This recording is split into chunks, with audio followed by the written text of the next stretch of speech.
بسم اللہ الرحمن الرحیم۔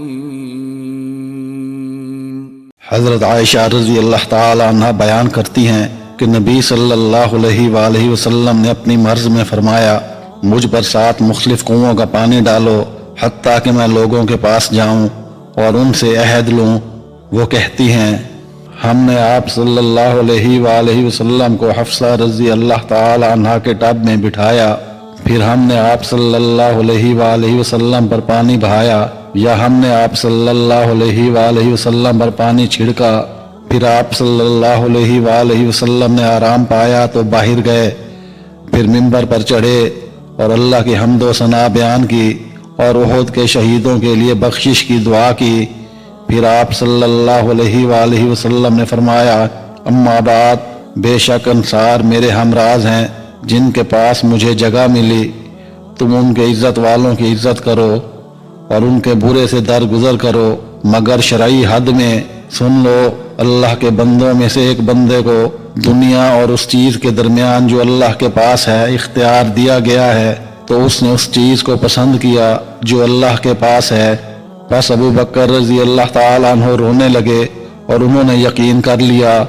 کہ آپ صلی اللہ علیہ وآلہ وسلم نے اپنی ذات مراد لی ہے۔ پھر نبی صلی اللہ علیہ وآلہ وسلم نے فرمایا، اے ابو بکر ٹھہر جاؤ۔ پھر لوگوں سے فرمایا، ابو بکر کے دروازے کے علاوہ جتنے دروازے مسجد کی طرف کھلے ہیں سب بند کر دو، کیونکہ میں اپنے نزدیک احسان اور صحبت میں ابو بکر سے زیادہ افضل کسی کو نہیں جانتا۔ عبداللہ رضی اللہ تعالیٰ عنہ نے فرمایا، تمہارا کیا حال ہوگا جب تم میں ایسا فتنہ پیدا ہوگا جس میں بڑے بوڑھے ہو جائیں گے اور بچے بڑے ہو جائیں گے اور فتنے کو لوگ سنت بنا لیں گے۔ جب وہ بدلا جائے گا لوگ کہیں گے سنت بدل دی۔ لوگوں نے کہا، اے عبد الرحمن ایسا کب ہوگا؟ انہوں نے کہا، جب پڑھنے والے زیادہ ہوں گے اور سمجھنے والے کم ہوں گے اور تمہارے امراء زیادہ ہوں گے، تمہارے امین کم ہوں گے اور دین کے کام سے دنیا تلاش کی جائے گی۔ حضرت حسن نے کہا، 2 حرص کرنے والے سیر نہیں ہوتے، ایک علم میں حرص کرنے والا اس سے سیر نہیں ہوتا اور دنیا میں حرص کرنے والا اس سے سیر نہیں ہوتا۔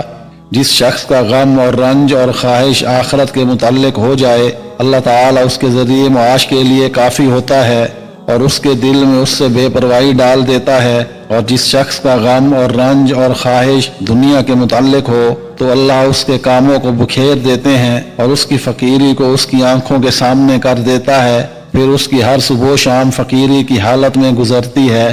حضرت عبداللہ بن عبد الرحمن بیان کرتے ہیں کہ رسول اللہ صلی اللہ علیہ وآلہ وسلم نے فرمایا، جو شخص دنیا حاصل کرنے کے لیے دین کا علم پڑھے، اللہ اس پر قیامت کے دن جنت کی خوشبو بھی حرام کر دے گا۔